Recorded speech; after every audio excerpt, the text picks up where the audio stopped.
ఢిల్లీ వేదికగా బీజేపీ నాయకులు చేస్తున్న వ్యాఖ్యలపై కాంగ్రెస్ ఎంపీ చామల ఆగ్రహం వ్యక్తం చేశారు. తెలంగాణ ఏర్పాటు కేవలం సోనియా గాంధీ నిర్ణయం వల్లే సాధ్యమైందని స్పష్టం చేశారు. రాష్ట్ర విభజన సమయంలో ఏపీ నుంచి 25 మంది, తెలంగాణ నుంచి 12 మంది ఎంపీలు ఉన్నప్పటికీ తెలంగాణ ప్రజల ఆకాంక్షే ముఖ్యమని సోనియా గాంధీని ఒప్పించి రాష్ట్రాన్ని సాధించుకున్నామని గుర్తు చేశారు. ఆనాడు కేసీఆర్ సైతం తెలంగాణ వస్తుందని ఊహించలేదని, కేవలం టైంపాస్ రాజకీయాలు చేయాలని చూశారని ఎద్దేవా చేశారు.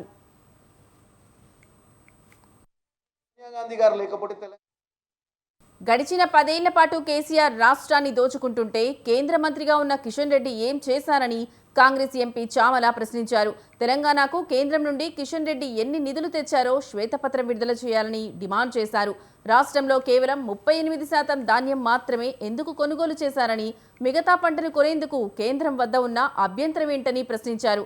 కిషన్ రెడ్డి, బండి సంజయ్, రామచంద్రరావులకు ఇక్కడి రైతుల పట్ల కనీస బాధ్యత లేదా అని మండిపడ్డారు. కేంద్రం ఇప్పటికైనా తన మొండి వైఖరి వీడి తెలంగాణ రైతులను ఆదుకోవాలని ఆయన డిమాండ్ చేశారు.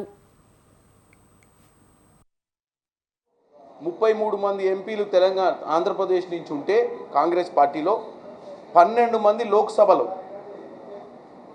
తెలంగాణ ప్రాంతం వాళ్ళు ఉండే 25 మందిని కాదని చెప్పి సోనియా గాంధీ గారిని ఒప్పించి ఆ రోజు పార్లమెంట్ సభలో ఎన్నోసార్లు వాకౌట్ చేసి రోజు ధర్నాలు చేసి సాధించినటువంటి తెలంగాణ ఇది.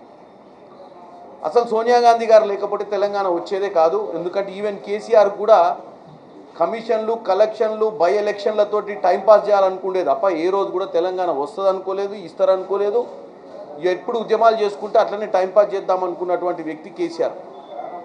కానీ అదృష్టవశాత్తు ఆ రోజు కలిసి వచ్చింది. 10 సంవత్సరాలు ఆయన అధికారంలోకి వచ్చింది. నిన్న కిషన్ రెడ్డి గారు మాట్లాడుతూ తెలంగాణ ఏటీఎంగా మారిందని, ఇప్పుడున్నటువంటి ముఖ్యమంత్రి, ఇప్పుడున్నటువంటి కాంగ్రెస్ ప్రభుత్వం తెలంగాణని ఏటీఎంగా వాడుకుంటుందని చెప్తున్నారు. నేను ఒకటే అడగదలుచుకున్న కిషన్ రెడ్డి గారిని, ఎందుకంటే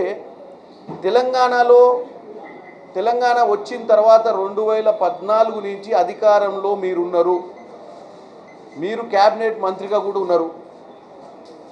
2014 నుంచి ఇప్పుడు 2026 వరకు ఆ 10 సంవత్సరాలు అంటే ఆ 9 సంవత్సరాల బీఆర్ఎస్ పాలనలో మీరు ఏం చేసిరని అడుగుతున్నా నేను. మిగులు రాష్ట్రంగా ఉన్న రాష్ట్రాన్ని దోచుకపోతుంటే నిమ్మకు నీరెత్తినట్టుగా ఉండి ప్రేక్షక పాత్ర వహించారు మీరు.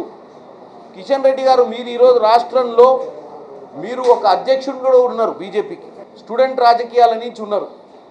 మీకు ఎందుకు తెలంగాణ సమాజం మిమ్మల్ని ఏ రోజు కూడా ఒక రాష్ట్ర నాయకునిగా, ఒక రాష్ట్రాల్లో మీరు ఒక దిక్సూచిగా, రేపు రాష్ట్రాన్ని కాపాడతారన్న వ్యక్తిగా మీకు ఎందుకు గుర్తింపు రాలేదో ఈరోజు అర్థం చేసుకోవాలి మీరు. ఆ రోజు యూపీఏ హయాంలో 33 మంది ఎంపీలు ఆంధ్రప్రదేశ్ నుంచి ఉంటే కాంగ్రెస్ పార్టీలో 12 మంది లోక్సభ